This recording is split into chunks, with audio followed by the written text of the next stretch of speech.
ఇప్పుడు మనం 2024 సంవత్సరంలో లోక్సభ ఎన్నికల్లో అండి మొత్తం 17 సీట్లు ఉన్నాయండి. బీజేపీ కార్యకర్తలు కోరికల మూలంగా, అలాగే కాంగ్రెస్ కార్యకర్తల కోరిక మూలంగా, అలాగే బీఆర్ఎస్ కార్యకర్తల కోరిక మూలంగా ఎవరికి ఎన్ని సీట్లు వస్తాయో, లోక్సభ ఎన్నికల్లో ఎవరికి ఎన్ని సీట్లు వస్తాయో, ఎవరు గెలుస్తారో అనే యోగం మీద మన జానకిరామ్ని అడిగి చూద్దామండి. ఈ లోక్సభ ఎన్నికల్లో కాంగ్రెస్ కానీ, బీఆర్ఎస్ కానీ, బీజేపీ కానీ లేదా ఎంఐఎం కానీ వారికి ఎన్ని సీట్లు వస్తాయో మనం జానకిరామ్ని అడిగి చూద్దామండి. చూడు జానకిరామ్ ఎలా ఉంది, రాబోయే లోక్సభ ఎన్నికల్లో 17 సీట్లలో ఎవరికి ఎన్ని సీట్లు వస్తాయి 4 పార్టీల్లో చూడు.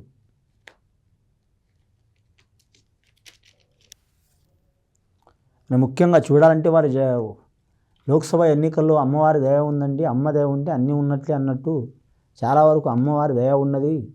నవదుర్గ దేవత వచ్చింది, రాక్షసులు కూడా వచ్చిండ్రు. చాలా వరకు మాత్రం కొన్ని ఆటంకాలు చిక్కులు కూడా వచ్చే అవకాశాలు ఉన్నాయి.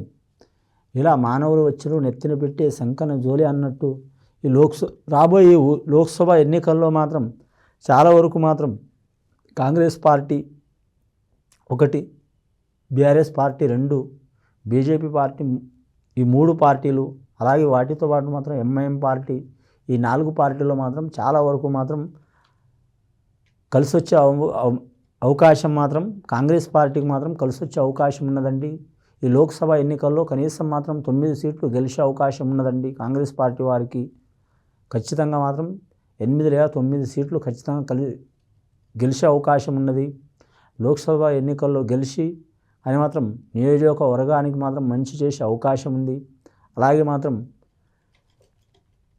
గ్రామీణ పరిపాలన కావచ్చు, రాష్ట్ర పరిపాలన విషయంలో కావచ్చు, నిధుల విషయంలో కావచ్చు సరైన నిర్ణయం తీసుకునే అవకాశం ఉంది అని కాంగ్రెస్ పార్టీ అధికార యోగ బలానికి కూడా గౌరవం తెచ్చే అవకాశం ఉంటుంది.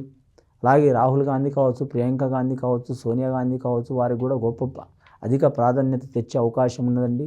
కలిసి వచ్చే అవకాశం ఉన్నదండి. ముఖ్యంగా 2024 సంవత్సరం లోక్సభ ఎన్నికల్లో కాంగ్రెస్ పార్టీకి మాత్రం 9 సీట్లు వచ్చే అవకాశం ఉన్నదండి. అలాగే బీఆర్ఎస్ పార్టీ నుంచి చూడాలంటే మాత్రం వారి జాతక బలంలో మాత్రం 2 సీట్లు వచ్చే అవకాశం ఉన్నదండి. వారి జాతకంలో 17 సీట్లలో మాత్రం 2 సీట్లు వచ్చే అవకాశం ఉన్నది బీఆర్ఎస్ పార్టీ వారికి. అలాగే మాత్రం బీజేపీ పార్టీ వారికి మాత్రం 5 సీట్లు వచ్చే అవకాశం ఉన్నదండి. మన గణిత చిలక ప్రశ్న శాస్త్ర ప్రకారం బీజేపీ పార్టీకి 5 వచ్చే అవకాశం ఉన్నదండి. బీఆర్ఎస్ పార్టీకి 2 వచ్చే అవకాశం ఉంది. అలాగే ఎంఐఎం పార్టీకి మాత్రం 1 వచ్చే అవకాశం ఉన్నదండి జాతక ప్రకారం. ముఖ్యంగా మాత్రం కాంగ్రెస్ పార్టీకి మాత్రం ఖచ్చితంగా 9 వస్తాయండి. కానీ బీఆర్ఎస్ పార్టీకి 2 వస్తాయండి. బీజేపీకి 5 సీట్లు వస్తాయండి. ఎంఐఎంకి 1 సీటు వచ్చే అవకాశం ఉన్నదండి. అని ముఖ్యంగా ఈ లోక్సభ ఎన్నికల్లో మాత్రం చాలా వరకు ఎన్ని ఆటంకాలు చిక్కులు చికాకులు వచ్చినా మాత్రం సజావుగా సాగే అవకాశం ఉన్నదండి. మన దేశం గురించి, రాష్ట్రం గురించి, నియోజకవర్గం గురించి అభివృద్ధి పాలన చేసే అవకాశం ఉన్నదండి. శుభం భూయత్.